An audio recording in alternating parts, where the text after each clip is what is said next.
Okay, got it now. Sorry. Yeah. Nice, perfect. And thank you for jumping in on that. Yeah, thank you.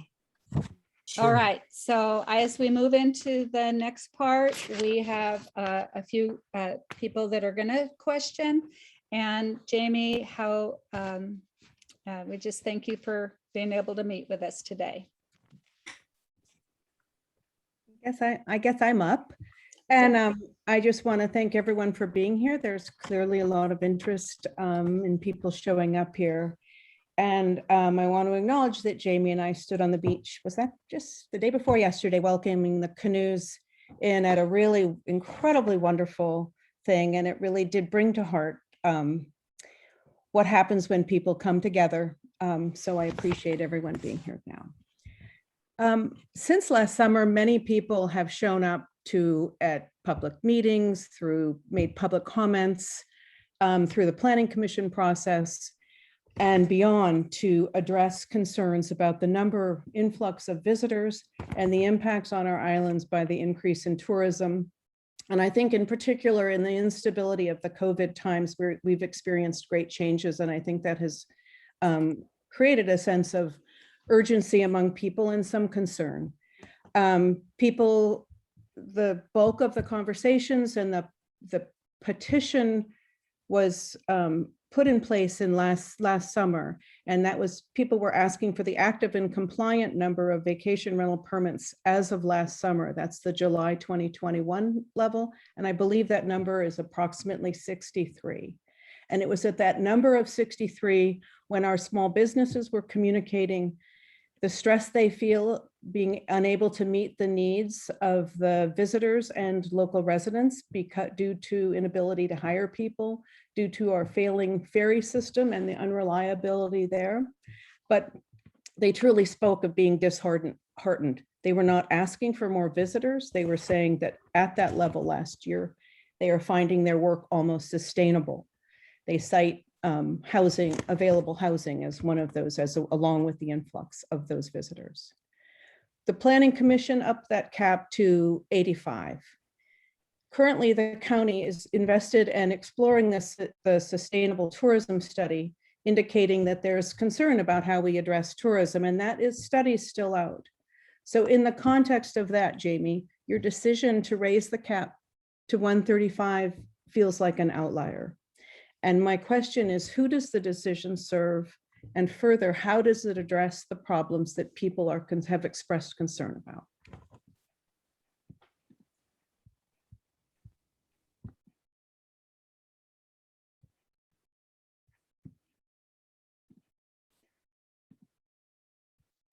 Jamie, you're muted. Sorry. Sorry, I was trying to be a good guest.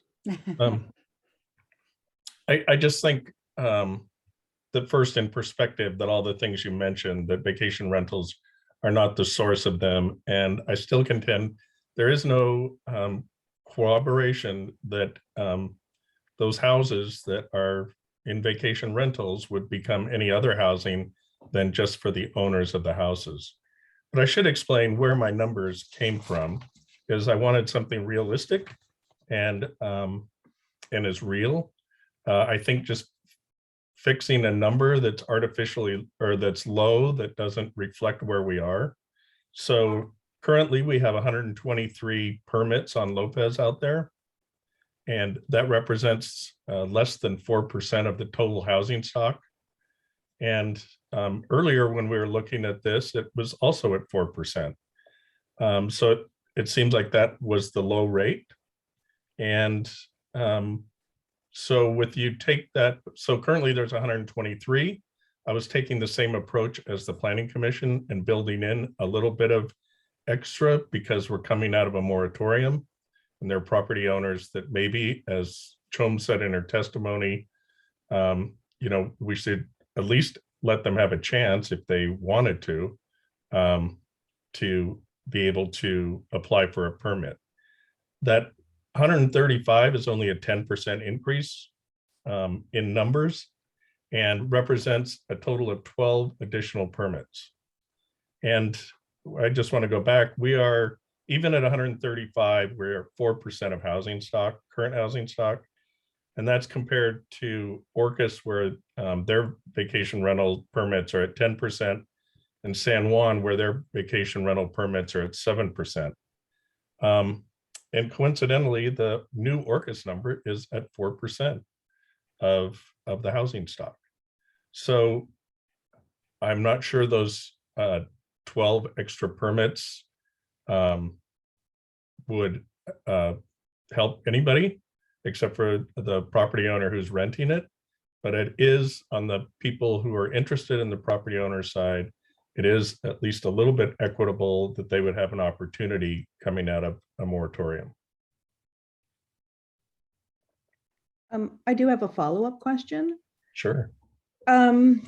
When we met with you and I cited 3 properties that go from short-term rental to long-term rental or vice versa, you said that that was the most data you had heard about conversions. Now, if we have 12 additional permits, people who are maintaining a long-term rental now could easily apply for those permits and we would lose housing stock based on conversion of those long-term rentals to short-term rentals. So I think we are operating, our county is operating without a lot of sufficient information about how, in fact, long-term rentals and short-term rentals interact. I don't think the other information that came to light in our meetings is that, in fact, 80% of our vacation rentals are owned by Off Island. That was new information, and yet the decision was made based on old information. So I want to challenge the notion that vacation rentals have no impact on housing, long-term housing access. Being a long-term housing rental person myself, I know that it would be very easy for me to apply for a vacation rental, or other people who do long-term rentals, and then we would lose housing stock. And it takes the amount of work it took to get 6 vacation long-term rentals in our village was several $1 million, significant community input. So I just challenge that, and I will leave it there. Thank you. I would just answer to your 80% number. People who have short-term rentals usually want to use their house. And like I said before, if they didn't have a vacation rental, it still wouldn't be a long-term rental. And since they want to use their house, and those houses are second and third homes, it would stand to reason that they don't live here. All right, so let's move into our second question here. Yeah, can I, is it my turn to go? No, it's mine. Oh, okay, go for it. Okay. I've lost my video here.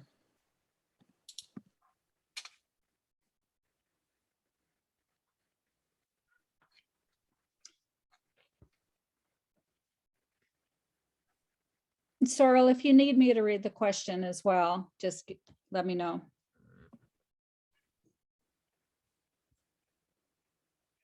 Or Chom, if you want to go into your question while we may have lost Chom or Sorrel. There she is. Sorrel, are you ready?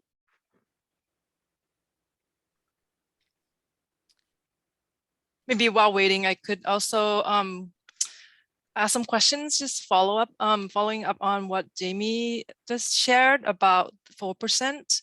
I find that the number that Jamie used to calculate 4% is based on a really high number of housing units, 3,800 something. But according to the census information, in 2016, the number of housing units is only 2,611. And so, and you're using, even we were to use this number and then project the growth forward, we do not have 4%, we are closer to 5%. So that's one comment. And Well, I'll just leave it as that for Sorrow, and then I'll ask my question after Sorrow. Are you ready? Hi there. Sorry about that little technical glitch. Hi, Jamie. Sorrow? Last summer, I put up a petition, as you know, asking that vacation rental permits be frozen at the active compliant number until these negative impacts were addressed in our community. And in the space of just 1 week, 240 Lopez residents signed the petition along with 70 comments. And I know you also received dozens of personal letters and some really heartfelt ones from business owners. And so we know that county council members are required to present findings and rationales to justify their decisions. And both Cindy Wolf and Christine Minnie did so in the latest VR draft ordinance. Contrarily, you asked that language be removed from the draft ordinance, stating the number of Lopez residents that signed the petition, along with the negative impacts expressed by those residents on our community and the ferry system. Why did you erase this language from the draft ordinance? Part of it has been put into number 8 of the actual ordinance. We did a lot of combining and editing, and so this is in number 8 of the findings. And I was trying to think the other part of it. On the negative impacts part, the negative impacts that I had in various letters and petitions are things about the neighborhood feeling, which I don't disagree with, but also had a court case that said that's not a valid reason. So I didn't want any mix-up, and that's why that went out. But the other part is still in, and is in the actual signed ordinance. So basically, can I have a follow-up question, Tracy? Sure, Sorrel, of course. I want to go back to the actual statistics that the vast majority, at currently 82% of VRs are owned by off-islanders. Now, I understand what you're saying, Jamie, that those people, you know, that they have their particular reasons for wanting to be able to use their houses when they want, et cetera. But the fact of the matter is that those people are by and large affluent second or third homeowners. So basically making a decision in favor of affluent second or third homeowners who have they're not experiencing the impacts that we who live here are. They're not experiencing the incredibly long lines or the shortage of food at the market last summer that I experienced, or not being able to go to restaurants, or restaurants owners not being able to find staff housing. So my question is why are you making a decision to support people who don't even live here over people who have written you, who actually live here full time? And that's keeping in mind that 51% of the housing stock on Lopez is seasonal housing to begin with. So I'd like to know why you're making decisions and increasing the cap that's going to benefit primarily corporations, who are the ones who are snapping up. In the last 2 years, over half of the housing on Lopez has been purchased by LLCs. Why are these the people that you are supporting in this decision, as opposed to your constituents, who are the ones who are writing you? I guess I just don't look at it that way.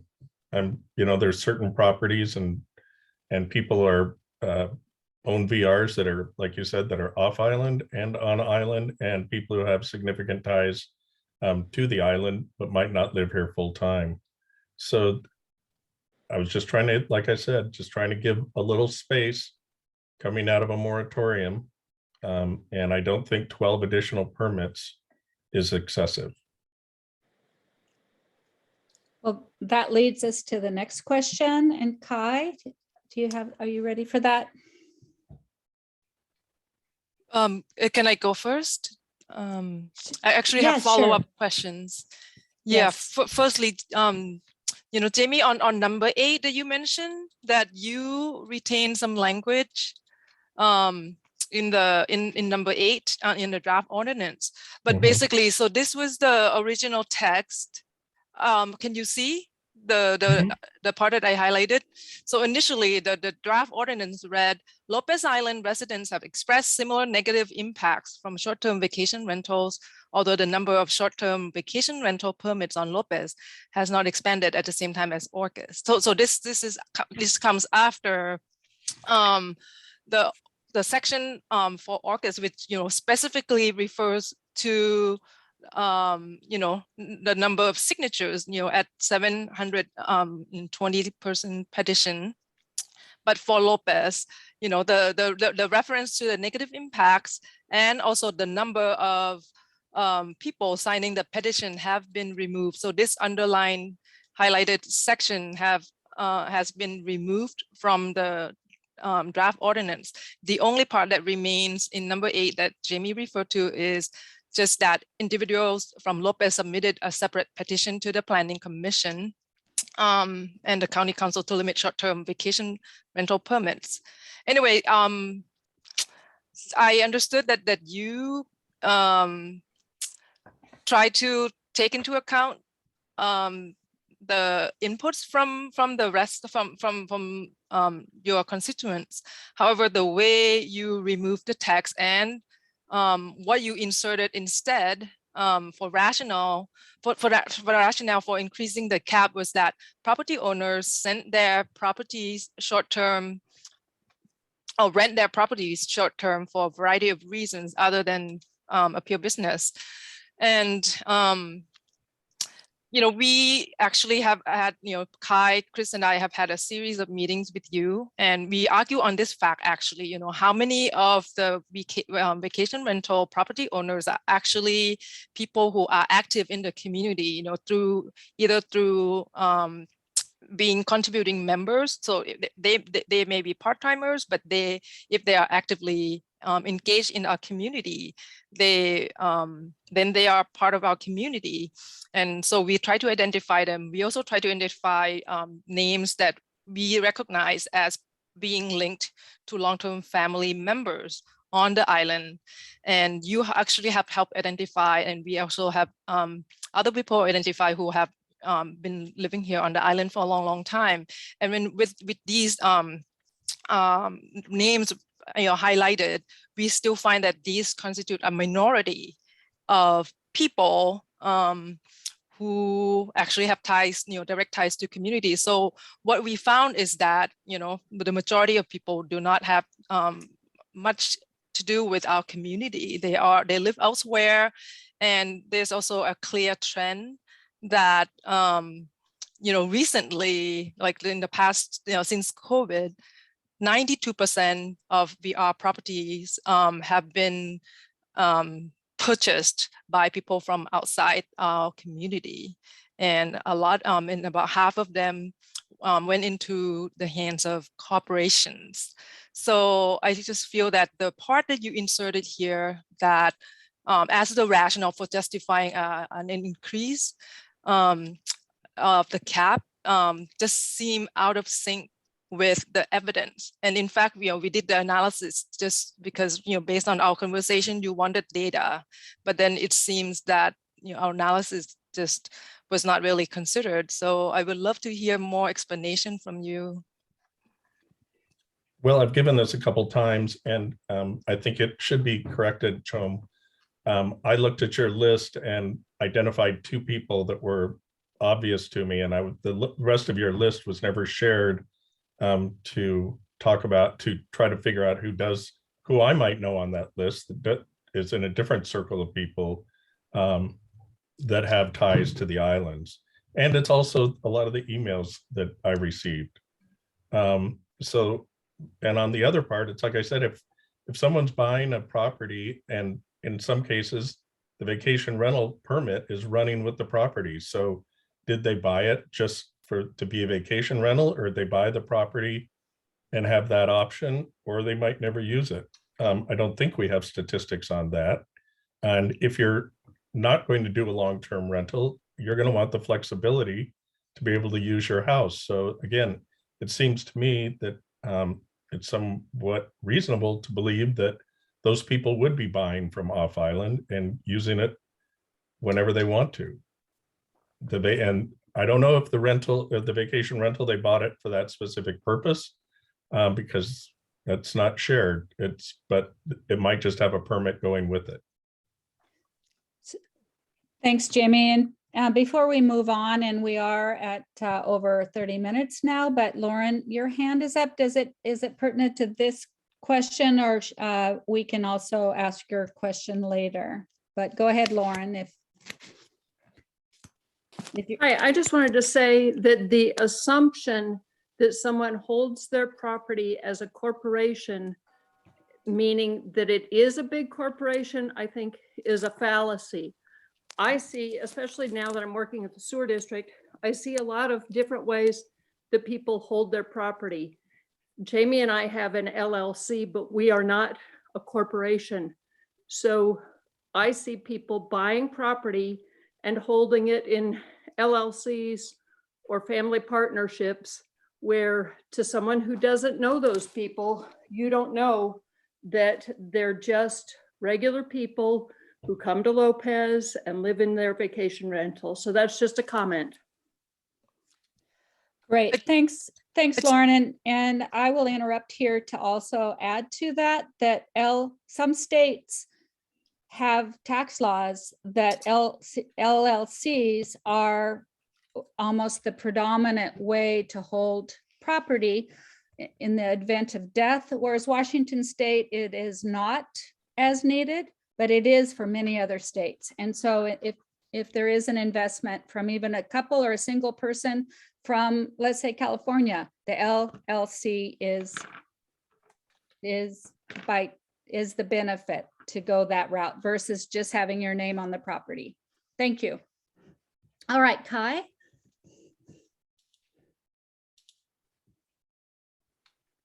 Oh, you're muted, Kai. Okay. So I forgot I was at this part. Oh, okay. So I guess we would like to know, and I'm going to try to, yeah, I guess sorry. Well, I do have actually a question, and that is, Jamie, why do you think the Planning Commission chose 85? And do you think, why do you differ from what the Planning Commission, who really worked through this process and had the interests of the island community at heart? I would like to know your take on that. Well, I've been working on this for 17 months and 3 moratorium extensions, and previously on the first regulations worked on it for 2.5 years. So yes, I've spent a lot of time on this. I'm not sure exactly, even when I went back and read it, how the Planning Commission came up with 85. But I'm going to go with your explanation that they took the number and added to it to give some growth opportunity. And that's is similar to what I did. I took what's real, which is 123, and added a little bit to it.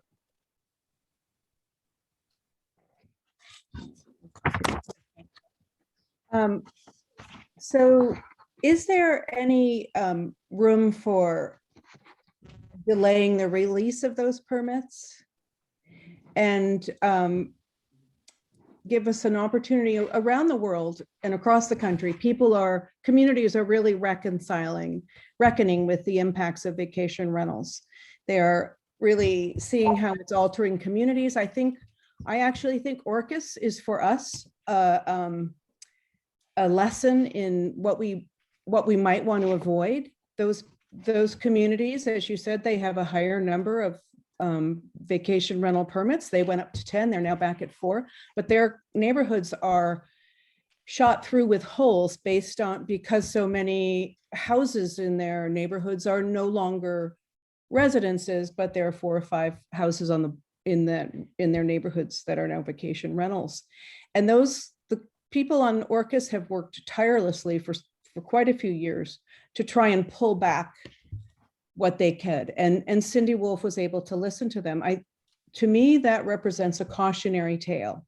So what I would like to know is, what can we do with this decision to assure that moving forward, we have the best possible, a very clear understanding of what people who have vacation rental permits, what their responsibility is to their neighborhood and to the island, and to make sure that they are fully insured, that they are, just to have review the application process in light of how the changing nature and the awareness of impacts around the country are really causing people to reassess how their communities engage vacation rentals. So what can we do? What can we do with your number and a pause to reassure the many people who've spoken to you about their concerns? Sorry to rattle on. Well, there's a few things there. One is, the ordinance is signed and will be in effect in a few days. And we have, and through this whole process, both you and Chom have shown me various examples of what you think might work. And it turns out those are our codes already. And when we first started enforcing the codes, just the number of people without permits, we assessed over $100,000 in fines, which helps run the code enforcement on this program. So what we can do is to code enforce what we've got. Any new permit has to go, the neighbors have to be notified for comment. And so if you have comments or you have too many in your, I'm sorry, I'm reading Julianne's chat. Sorry, I'll go back. Anyway, that's what you can do is, and code enforcement and complaints. Again, throughout this process, we have not, we've checked with the sheriff. We have to have an on-island contact to take, that you could contact if there's a problem. And through this process, I know of a few people who said they did that. It was few and far between, but they got action right away.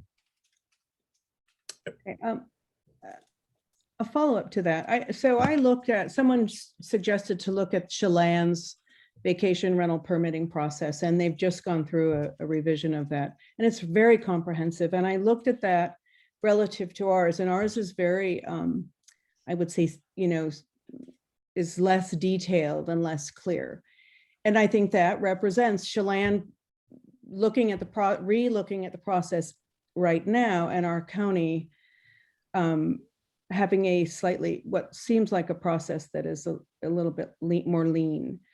Do we have adequate staffing for enforcements, for compliance? When, how are we really able to meet the need of vacation rentals now with staffing for out of compliance permits and people who have maybe causing problems in their neighborhoods? Well, if it's a staffing for permits and running herd over those, yeah, we've run through a couple people, but at this point we have adequate staff. If there's problems in the neighborhood, then should be reported not to our person as much as it should be reported to the property, whoever that local contact is, or the sheriff.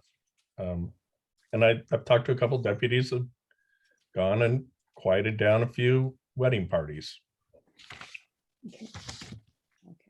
Yeah, I won't take any more time. I know there are other people with questions. Right. So, Chom, if you look over the questions right now, since it's not on the screen, have we covered the group questions? Yeah, just one more clarifying question. So your number, Jimmy, includes non-compliant permits And so are you saying that the with the when the new cap goes in effect, the only 12 permits will be allowed, or so this is the full list of VR permits on Lopez, and as you can see, these are the ones with permit numbers, and there are a bunch down here that do not have complete information. This is just downloaded on the 20th of this month, and just so some of these have no information, incomplete data, and not active, not active, and have no permit number. And your number, including these, actually, I got 121, but you have 123, and maybe it's possible that there's some discrepancy, but that's fine. But the question is, are these gonna basically jam up the system so that only 12 permits are allowed? These will never be taken off the list. Is that what this means? Well, those are the ones that are out there. The non-compliant, I asked, I've asked that question, and they said about 90% of those will come into compliance because some of it's not a code violation as much as it is not sending in their paperwork. And so either they will come into compliance, or depending when they got their permit, they could lose their permit. How long does I'm it only take? saying, to answer your question additionally, is the 12 additional permits would be on top of this, which should take it to 135. So, as for these, they didn't have any evidence of being active in 2000, since 2019, since prior to 2019. So how long does it take? How does the county maintain the list of compliance? Like when are they taken off the list? Well, you can go through the code. We have a whole, that's part of the code, and include the vacation rental owners have to have responsibility to their neighborhoods, trash and safety and educational material on how to exist on the island. When you're talking into this part, active and inactive is just a subjective box that nobody has to check. It's just if you want to, it's optional. And on the non-compliant, like I said, well, first of all, everybody has to do this, an annual report, or send in their annual permit money. So yes, people can fall off if they go through the non-compliance process. So it could be more than 12, right? If they fall off the compliance. No, we could end up with some of these dropping off, the non-compliant ones. We're running out of time. Okay, here. yeah, sorry. And I think that rather than taking up a lot of time with this, Jamie, just one last question on behalf of all the people I've spoken with. Do you believe that vacation rentals are having an impact on our community? All those people who have written to you, have made comments, who have talked about the long ferry lines, the exponential amount of people here. Do you believe that vacation rentals have anything to do with that, and that doubling the amount, which is essentially what 135 will do from the active compliant number, do you believe that's going to have more of a negative effect on this island, or do you believe there's completely unrelated? That's what people want to know. I think, well, first, I'm still going to stick with only 12 additionals because those permits are out there. I'm talking about active compliant. Right now we have 62. So 62 plus 62 is 144.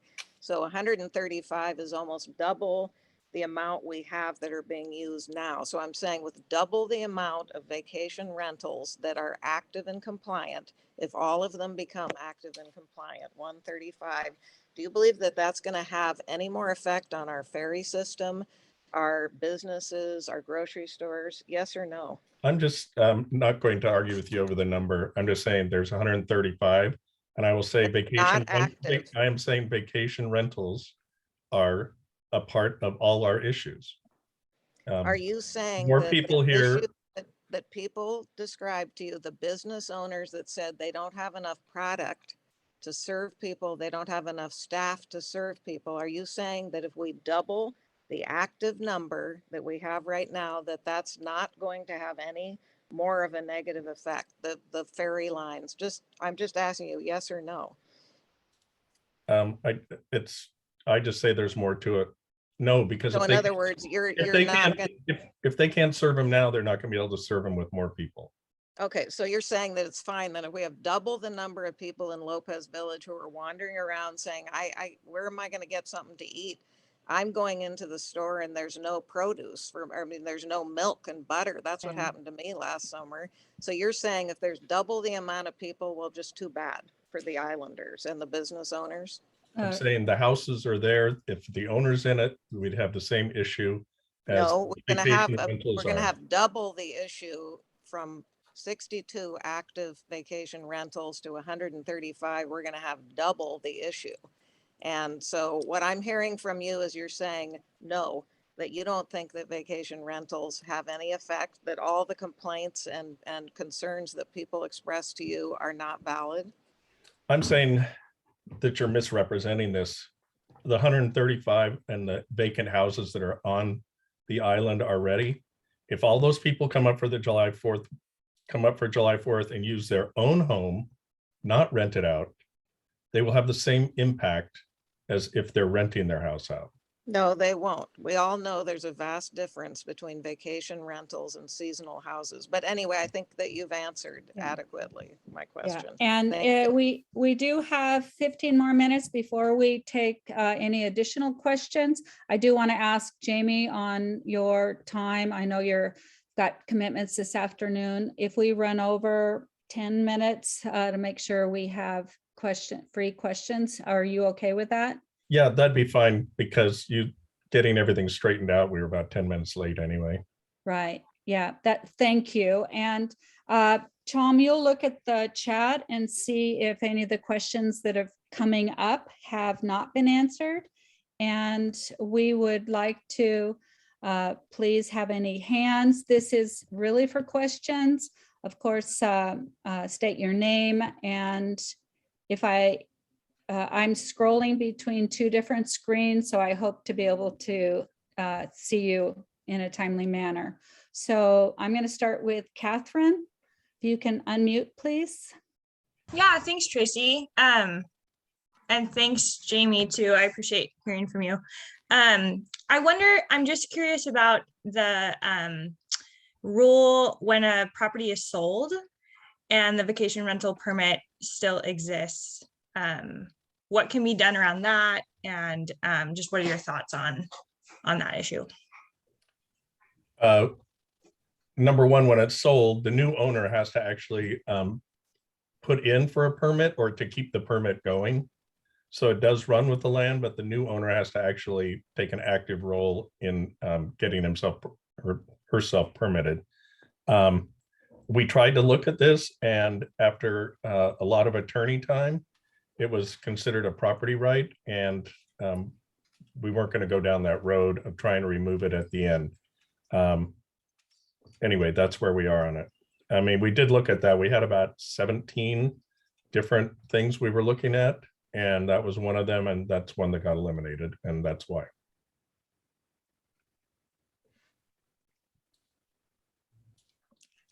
Thanks, Jamie. Any other hands? And while I'm looking for hands, Chom, did you see any questions in the chat that would be relevant for today?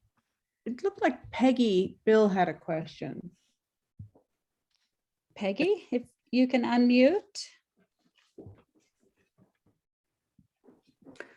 So my question is, or maybe my feedback is, and my concern is that in everything you've said, Jamie, I have not really heard you address the very real concerns of the people, many of the people who are sitting on this call right now, who are really feeling the impacts of insufficient housing in the county right now. And I hear you're addressing, folks who have second homes and want to have vacation rentals to help with their process, but I do not hear you directly addressing the concerns of many of the people on this call.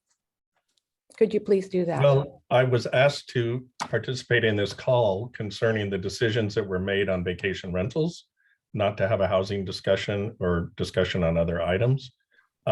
We are addressing, we did put the REIT on the ballot. We have collected a lot of money. The upside of the upswing in real estate sales during the pandemic has brought in a pretty lucrative amount of money that we have, the county has invested throughout the county on different projects. So we've been investing in housing and trying to get as much affordable housing out there. There's been pretty much a record number of affordable housing units put up in the last, or put on the market in the last 3 years. So we're doing everything we can to facilitate that and get the housing. I'm not sure still how I can do something with vacation rentals that is going to incentivize somebody to make it a long-term rental. I'm not sure how you can do that either, although I think those who have researched this more maybe know of programs in other parts of the country where they actually disincentivize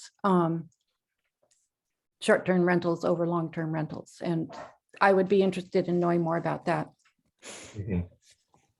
I just know many people who can't find housing here. And, you know, as you know, I work with farmers and trying to find people to come in and help keep our farming legacy going. And many of them, I just say, you don't come. There's no housing here. And there's a lot of people turning over in that whole field right now. And I don't know who's going to come here and take their place. Well, and I agree with you, and have worked a long time on affordable housing and affordable housing projects. So yes, it is a top priority. We've had difficulty, even the affordable housing groups have had difficulty with, you know, even finding land right now. One of the organizations on San Juan can't find land because it's gone up so fast.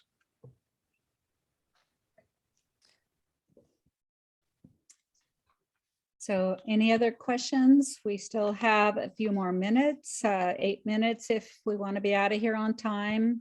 Can I say that? I just wanted to say that I did see that Nitsan posted that he knows two people whose homes are long-term rentals are being looked at to be turned into vacation rentals. So I think you may not be able to incentivize someone who has a second home that they want access to, but you can disincentivize long-term rentals by policy.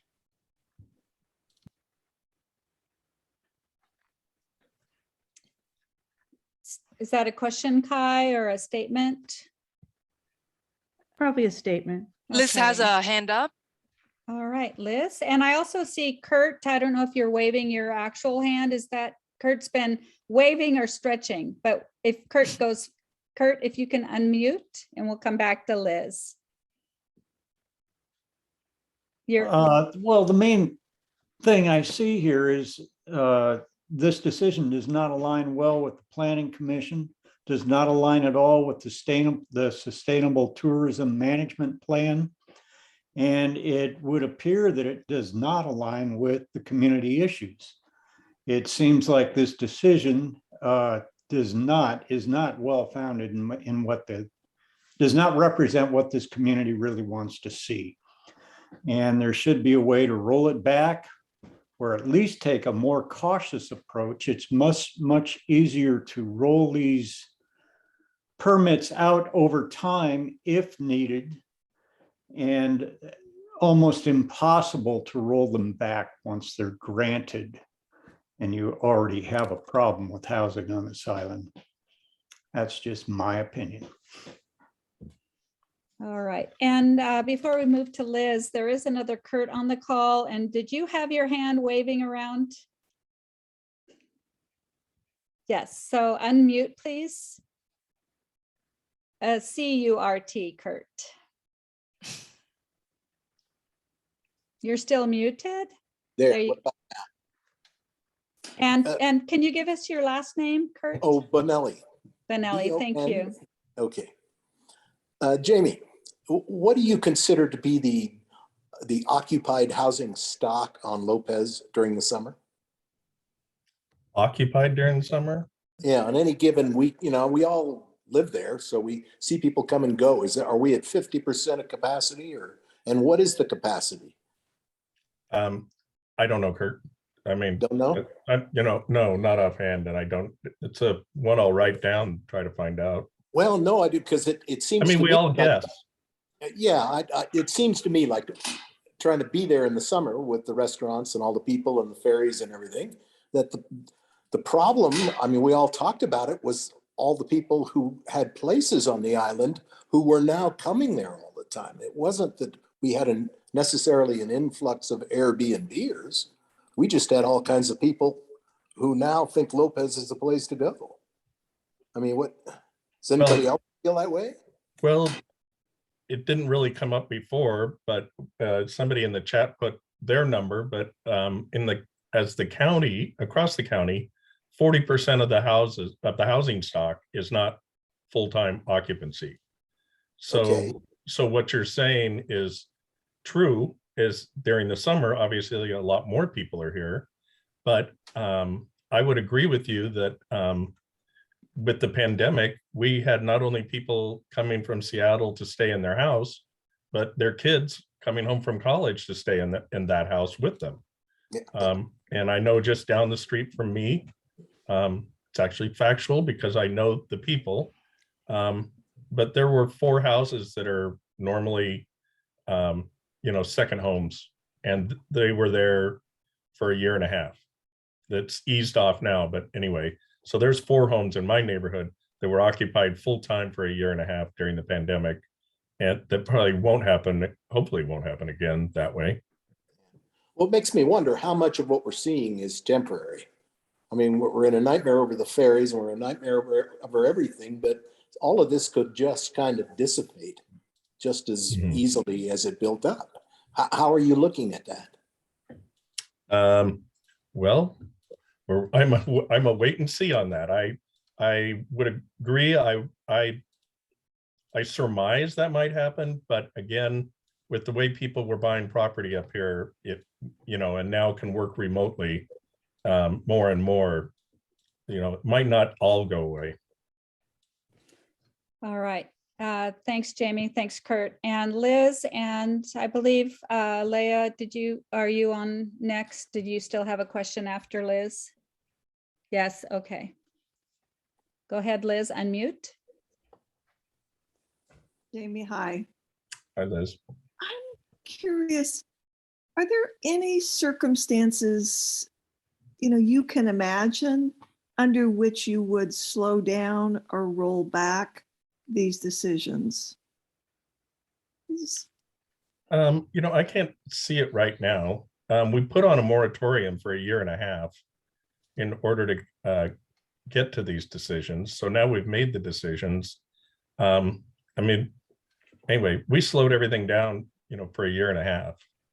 And so at this point, we're light on staff and have a list a mile long that planning is working on.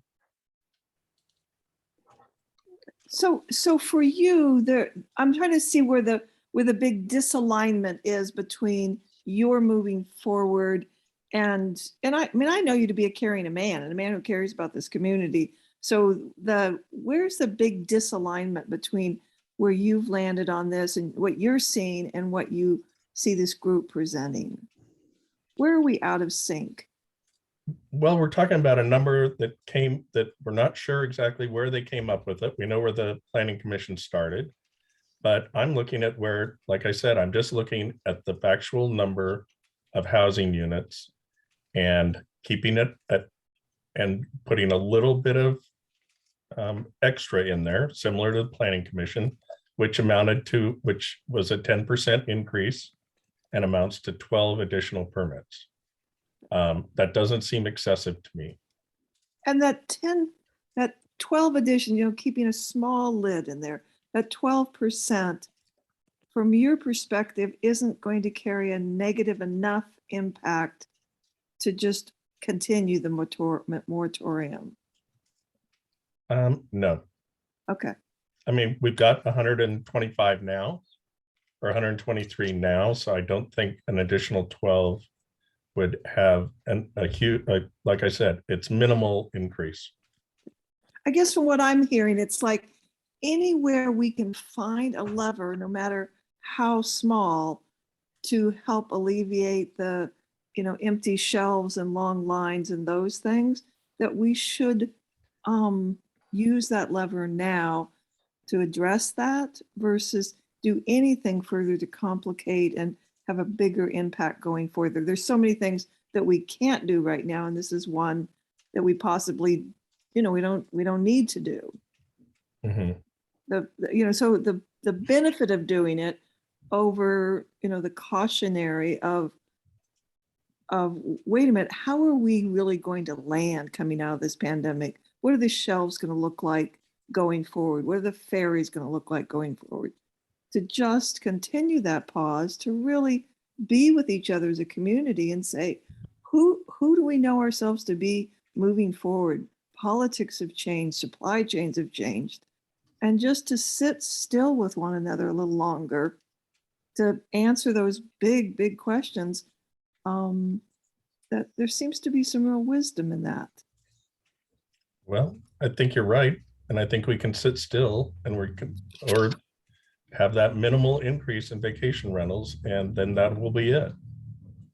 So we Yeah, can, a minimal, like if you're at a tipping point, whether it's your emotional system or your bank account or your marriage, whatever it is, you're at a tipping point, any small minimal increase can be what sends it over the edge. And I think that's kind of the alarm I hear from the community, is we're so close to tipping in the wrong direction.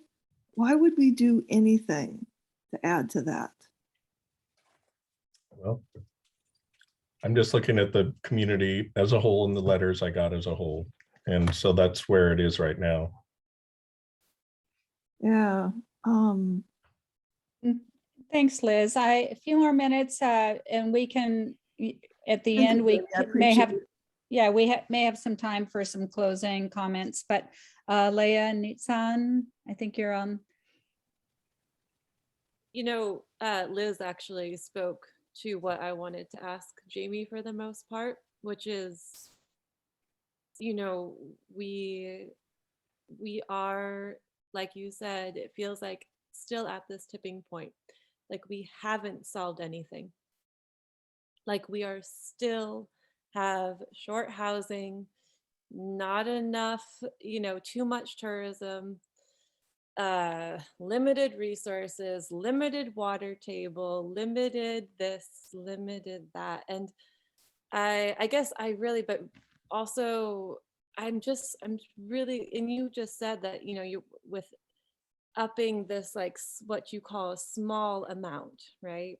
It sounds like your way of compromise, maybe, in that there are people who are reaching out to you with a lot of concerns and not wanting to increase the vacation rentals, and that there are also people who are wanting to, and I guess I am curious to hear a little bit more about that, because in every meeting that I've participated in, it has been, I would say 95%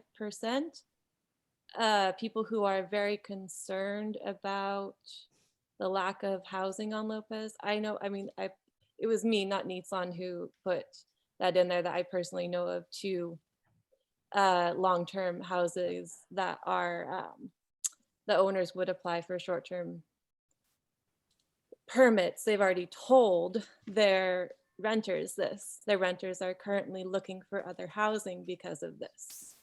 And yeah, we're at this precipice. Like those, two rentals, like, okay, like those are, two people who are serving this community who all of a sudden don't have housing, you know?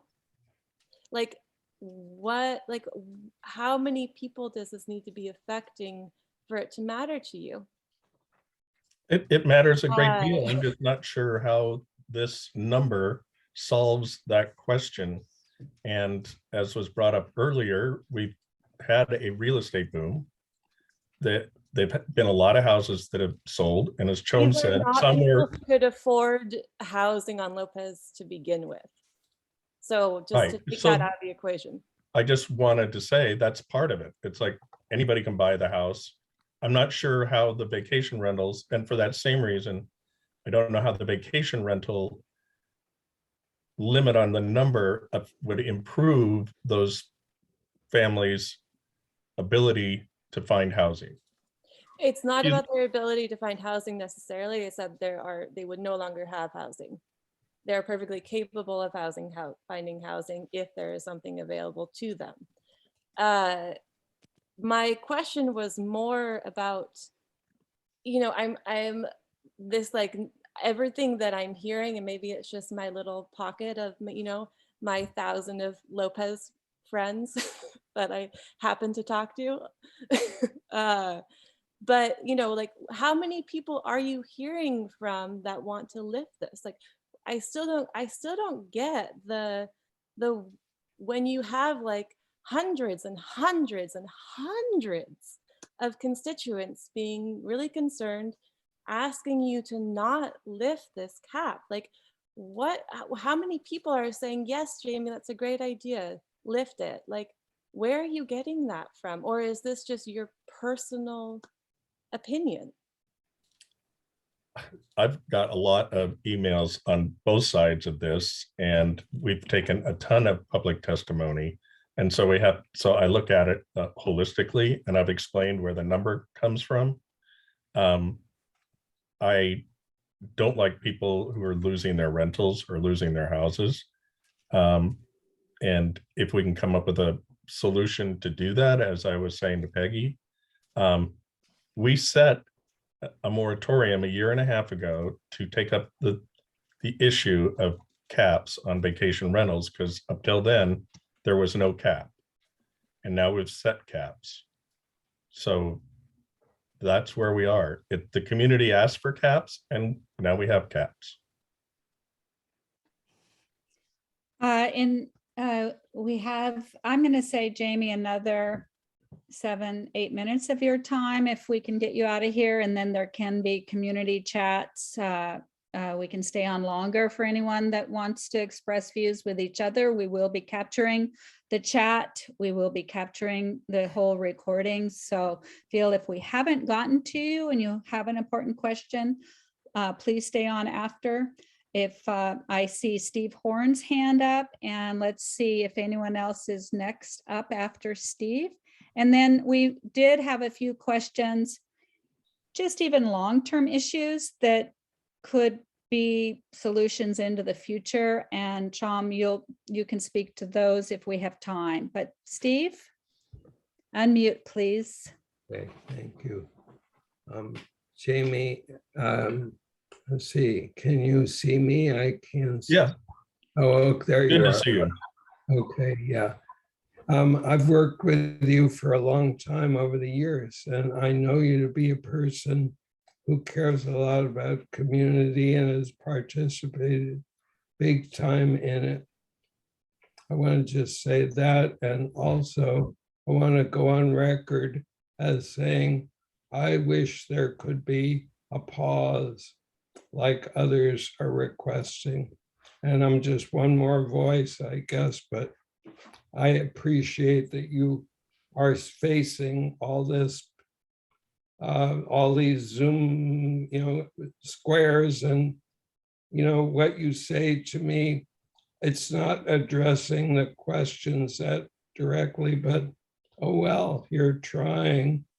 I'm listening. I don't hear answers in some cases, especially the part about a little bit of cap when there's 73 active permits, as I understand it, but there's 135 total.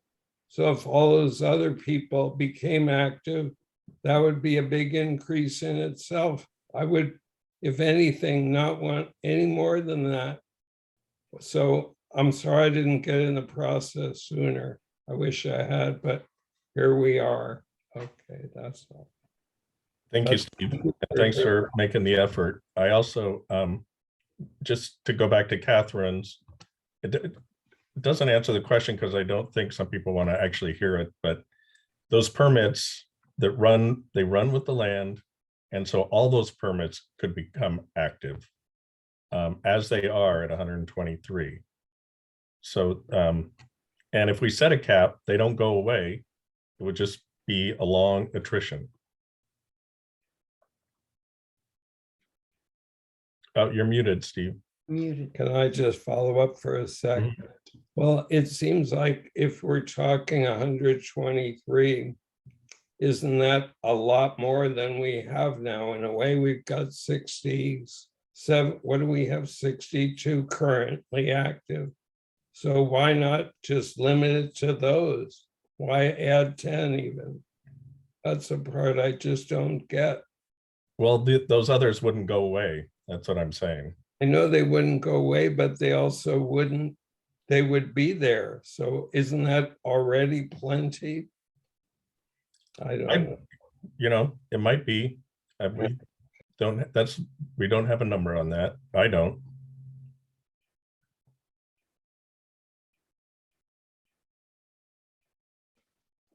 All right, so without, if I see any other hands, and Chom, in looking over the group questions and the chat, did you, or Kai, did you see any other question that we could be asking Jamie right now? And then let's wrap up in about 4 minutes. Yeah, Catherine has her hand up. All right, and you check the chat, Kai, and go ahead, Catherine, unmute. And Chom, let's see. Let's go with Catherine, your hand is up. Unmute, please. Yeah, thanks, Tracy. I'm having a hard time because I totally understand so many of these perspectives on both sides. My next door neighbor is on Port Stanley. It's a vacation rental. It's a perfect family house, 3 bedrooms. It's only full 4.5 months of the year. It's one of the houses that could be a perfect house for a working family on Lopez. Not all are. I totally appreciate that.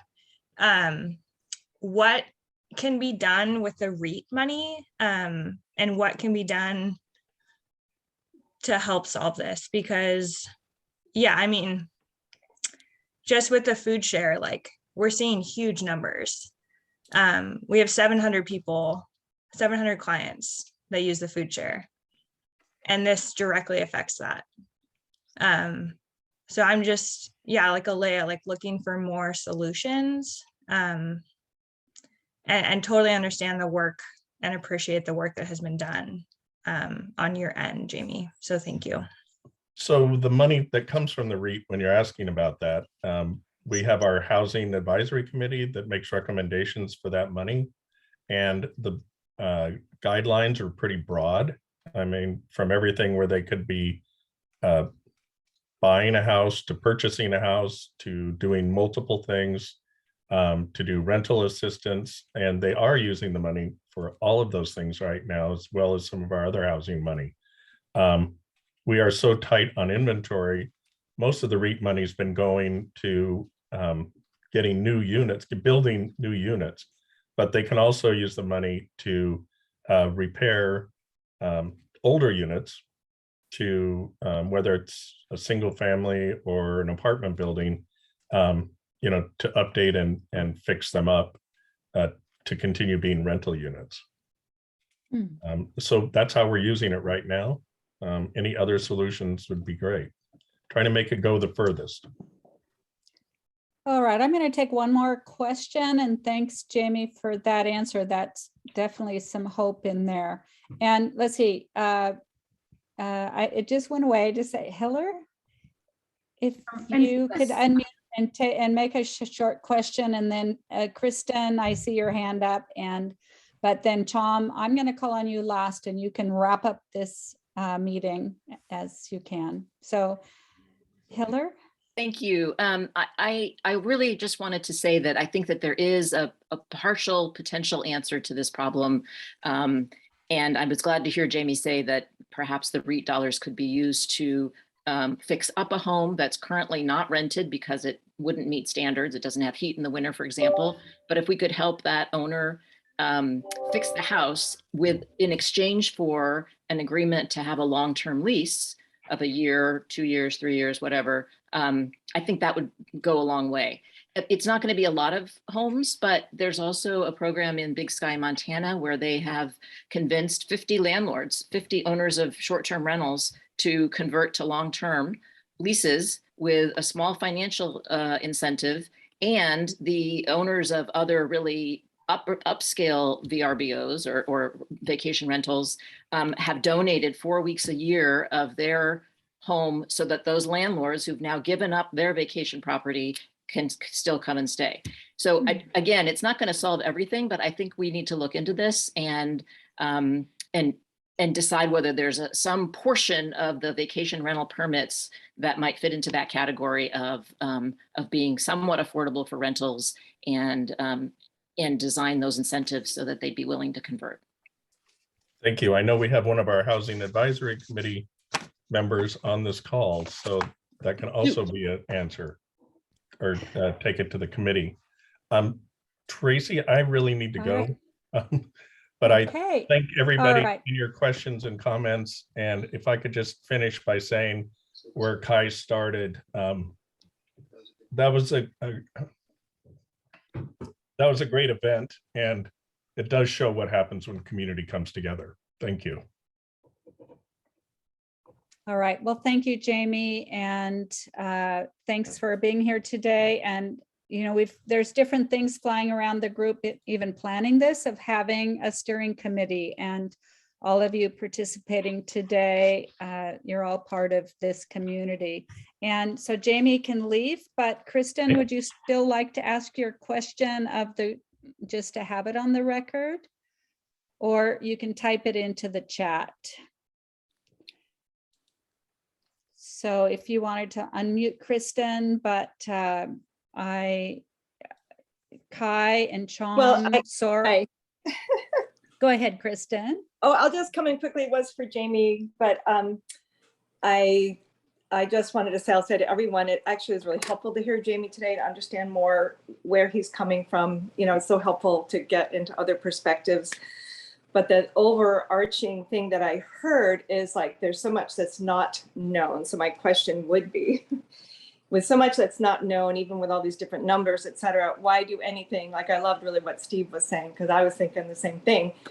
Well, we haven't even, if all those numbers that Jamie is basing things on aren't fully active right now, we haven't even seen the effect of when they are. So there's so much that's unknown. And Jamie says that as well. So if there's so much that's unknown, why not wait until we know more? That's what I would say, but he's gone.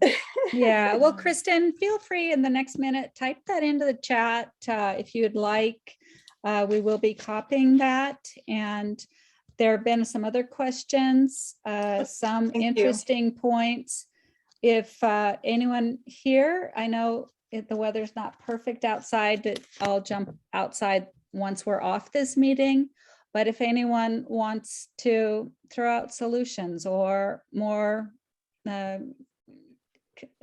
appreciations.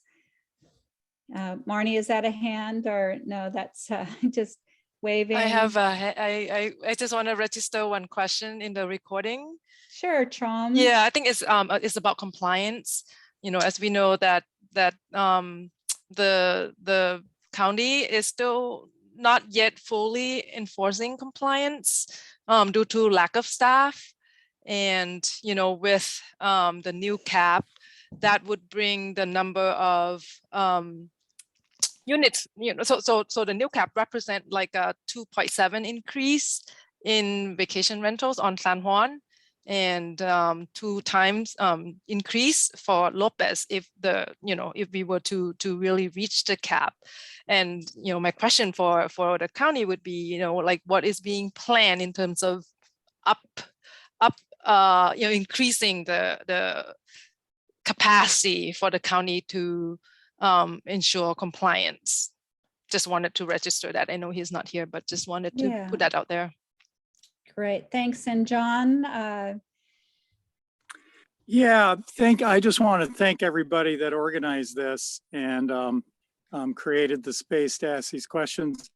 The one thing I just would like to share, having served, as many of you know, on the school board for over a decade, in dealing with Jamie, I think we all always need to be careful about assuming motives, personal motives.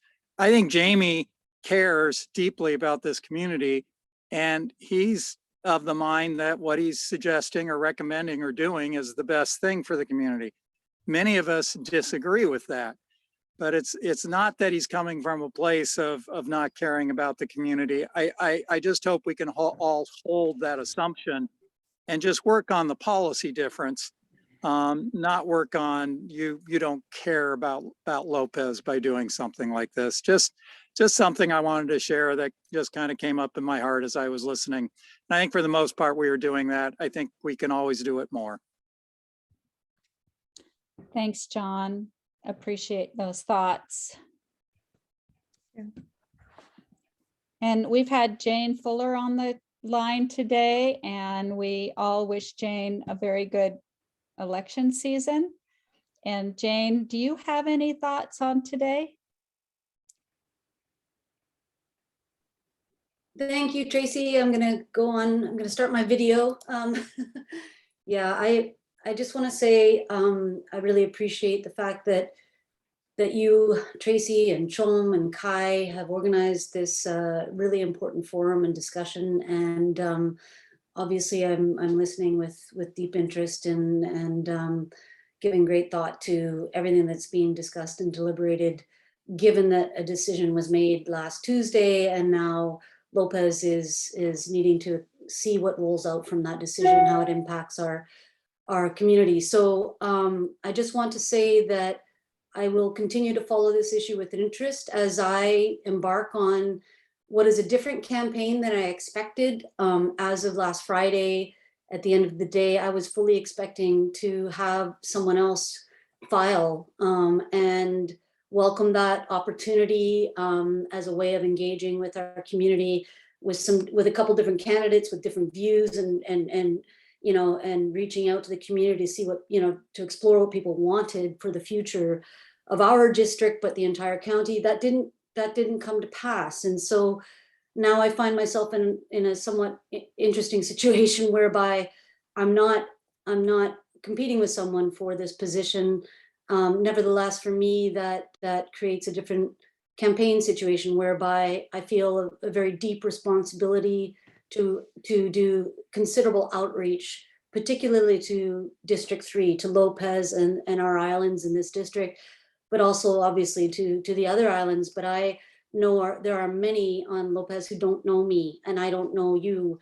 And I'm looking to those who I do know to help me to connect and have discussion, to be able to introduce myself, why I'm running, my motivations for running. And many of you on this call, a number of you on this call do know that already, but I welcome the opportunity to have coffee conversations, to have group conversations, to have town hall conversations on Lopez. And I want to even outreach to Shaw and to Decatur and then of course the other islands in our county to get to know folks and have meaningful discussion about issues such as this and others very much related to this topic. So thank you for organizing this, Tracy and Kai and Chom, and it's been really helpful to listen to all of you. So thanks, everyone. I look forward to meeting you. I have thank you, Jane. Good to see her. I just have I just wanted to share with you, I was in a meeting with the Vacation Rental Working Group on Orcas, and they've been really active And they just wanted to communicate their very strong support for Lopez. They were able to Cindy Wolf reduced their vacation rental cap by approximately 100. So she really did hear the concerns that people from Orcas have been expressing over time. And they have I also got a little bit of background. Apparently the vacation rental discussion was initially a much broader discussion, looking at other ways to address people's concerns beyond the cap. But then it became very much focused on the cap. So while a lot of people have really good suggestions about what else we can do to address the issue with vacation rentals, whether it's really further exploring how it gets passed on with the land, or if there are ways we can expand opportunities for people to rent rooms out of their house. The discussion has been quite limited, but I suspect it will broaden now as they've got their cap in place and the county will continue to face issues related to tourism and the rest of that. So wanted to let you know about that. All right, and Jane, you're welcome to come back on. Thank you, Tracy. Yeah, just to follow on immediately from that, Kai, I had the opportunity, and I shared this with Chom earlier today, to meet with a number of the individuals on Orcas who've been very involved in the vacation rental permit working group on Orcas some 2 weeks ago, and got a call from one of them after the meeting on May 17th, where the ordinance was finalized. And the individuals on Orcas, who I know many of you on Lopez have been interacting with on this issue for the last number of months and well, weeks and months, they care very much and they feel for the outcome, given how hard Lopesians were working to ensure there was a cap that was one that would feel appropriate. And so just to say that I think there's an opportunity there to engage in deeper connection with Orcas Island residents who have made their case very strongly to their council member, and with what they feel is some success, and to explore the creative ways in which our island can deal with the cap that we currently have. So I think it's very valuable to explore how we can work together. And so I just wanted to put that on the table and let you know that there are Orcas residents who care a lot about the outcome, and how strongly Lopez residents were lobbying to have more of a cap. So I just wanted to share that.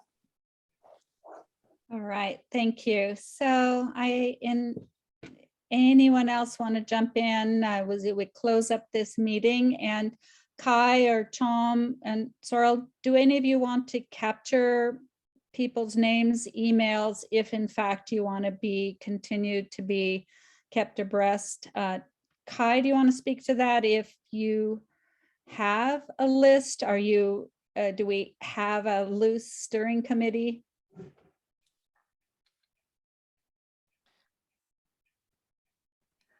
I wonder if we already automatically, I don't know if Zoom automatically saves the list of participants. Does anyone know?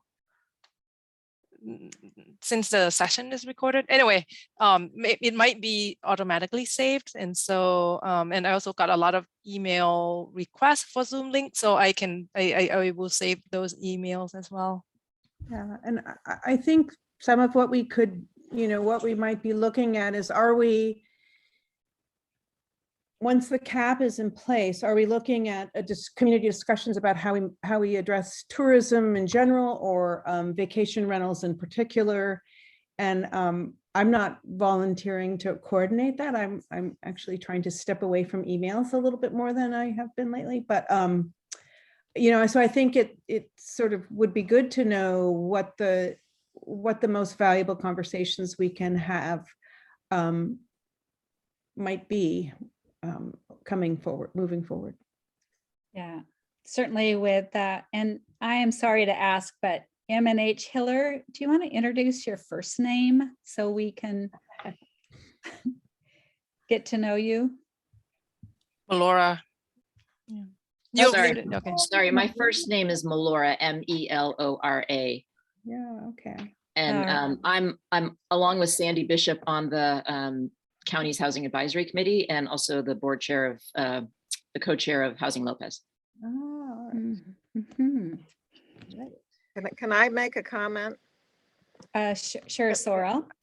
Well, one of the things that I learned today and have learned in my, quite depressing last few years of activism is that it doesn't seem to really matter what kind of activism we who devote a lot of time and attention and stress to.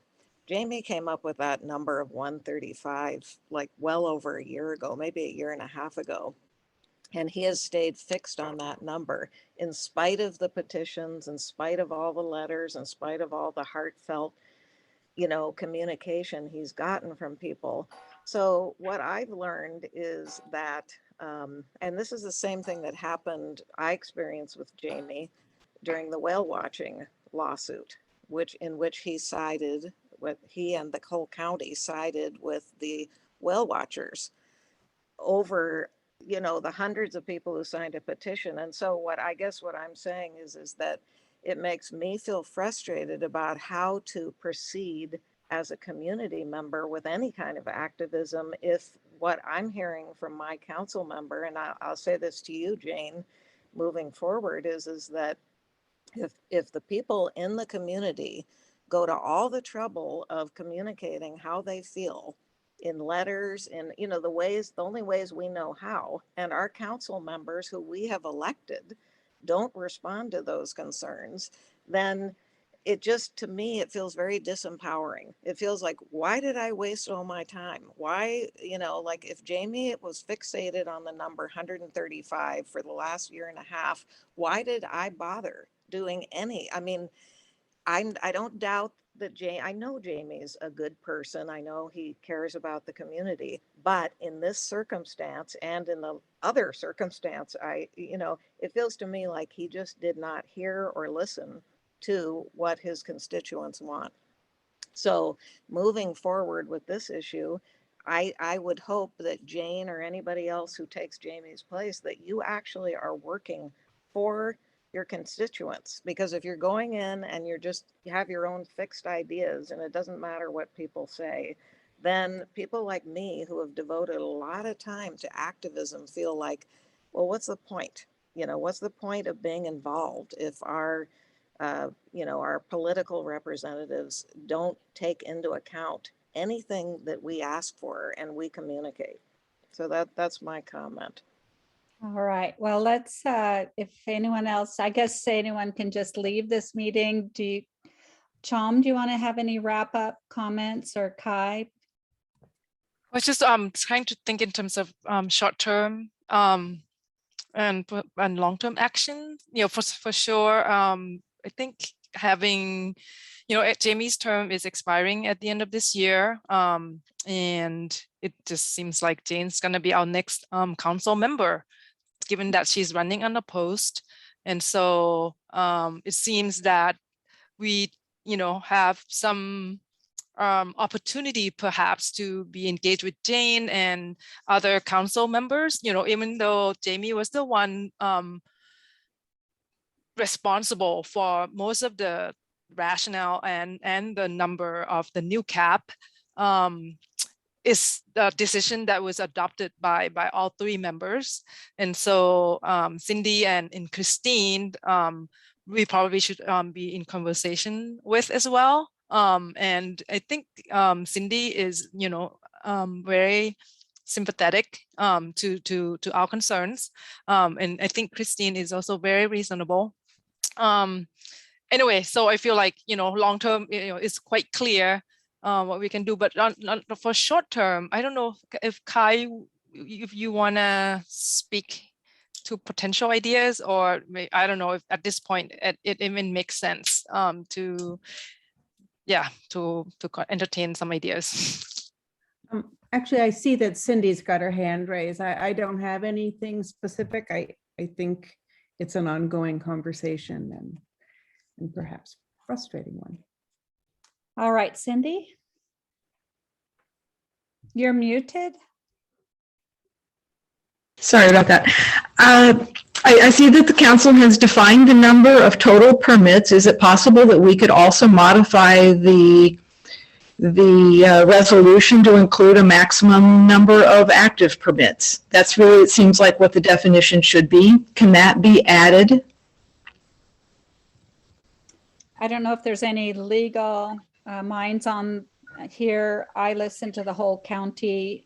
Kai, you heard how some of the other counts, Cindy and Christine, addressed what do we do in the next 5-year time? Do you remember that? Do you want to speak to that? You might have to refresh my memory, I'm afraid. Oh, that's all right. Well, actually on the 5-year, that was Jamie's suggestion, Oh, but right, actually at right. the end, Cindy said that she argued against it, so it was not included. And in fact, a county planner from the Department of Community Development said that actually the cap could be revisited whenever the council wanted to. But once the permits have been issued, you can't take them back. And so there's some reversibility in that. In fact, Cindy Wolf made the comment that it's actually easier to raise the cap, but it takes a moratorium to lower the cap.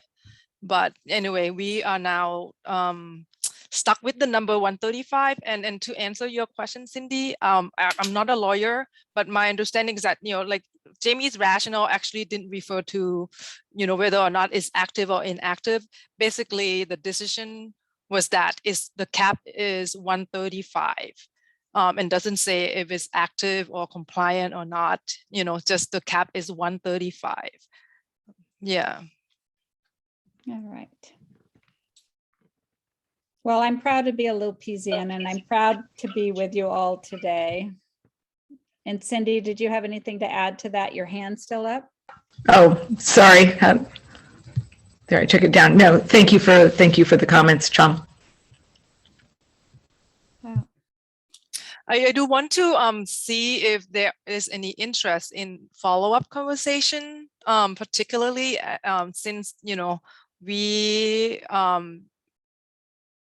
hope to, I don't know, at least for me, I love to not just sit and not do anything with the new cap. I hope that the cap gets revisited, or at least the requirements, or some of the other considerations that not just about the number, but there are other considerations that could go with the number of permits. I personally would love to talk more about it, just to find solutions. We really like it seems that so many issues, like local food production, even renewable energy, it comes down to lack of affordable housing as the main bottleneck for us to be able to, make any progress on so many different issues. And so it seems that we need solutions. Yeah. And I'm just, I don't know if we could maybe do a raise of hand quickly. I don't know how to capture everyone's contact. What I would like to recommend is that we invite the Orcas Vacation Rental Group to a follow-up discussion, because they are very experienced in this, and they're some wonderful people. I think that they would add a lot of expertise to what we're looking at. I think it's also would be interesting to have voices representing housing, like Melora, and so that we're looking at the problem holistically and not getting stuck on these narrow little cul-de-sacs about trying to figure out what's active and compliant and all that. So however, I'll let you proceed from there, but what I'll do is I'll put it out that we invite the Orcas Vacation Rental Group to a conversation. Great.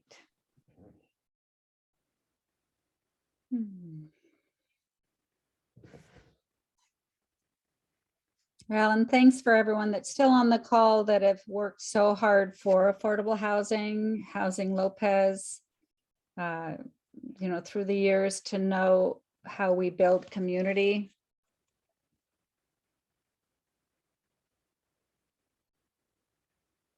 All right, so why don't we close out the meeting, and Tom, before we do, let's make sure we copy the chat. Yes. And I'm not sure if I have your email address. And so if you would like to be contacted, and if I don't have your email address, please add your email to the chat so that you can be kept informed of future activities. Tracy, and then I'll save the chat. Tracy, before I sign off, I Yeah. just want to say, great job moderating. Appreciate it. Well, Bye, thank everybody. you. Thank you. I'm fighting for land conservation, and that's where my fight has gone on, and that's where Sorrel's words definitely hit home. Yeah. Yeah, and to Chom, I've saved the chat one time before. There's this magic button. Do you see it? Do I do it in the preferences? There is a save all button where it gets downloaded. Oh, Kai, you're muted. You know, if other people are ready to go, but they could please put your email in the chat if you'd like.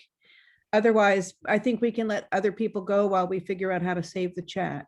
Yes. We won't feel you're rude if you say goodbye, but no, but if you know, if you've done this, there's a secret button. I've seen it before.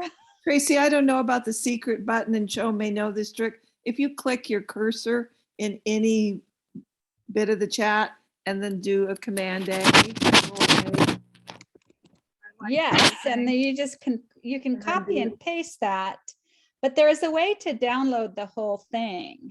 Okay, I don't know about that. I'm going to Yeah. sign off. Thank you for your efforts, everybody. Yeah. Thank you. Thank you. Yeah, thank you.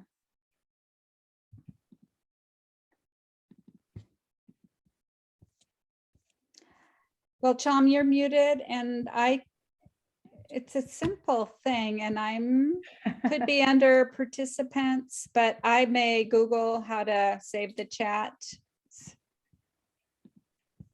Keep the recording going.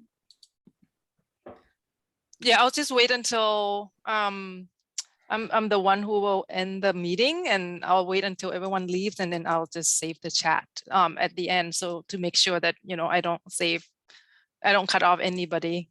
Yeah, sounds good. And I'll just type in save chat. And you download it. It says the PDF. It's actually pretty easy. I did it once.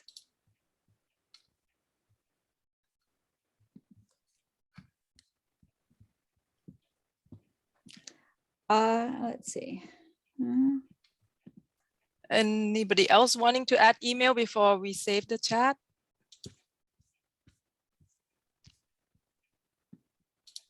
I think we're good.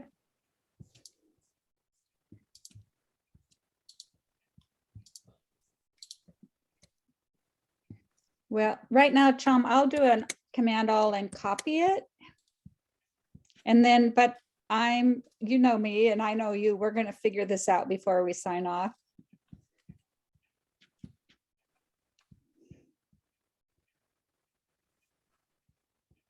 So Tom, if you have time to Google Zoom, save chat, and I'm doing a Word document, see if that comes out. No. I believe I'm gonna stop recording. I think that would help.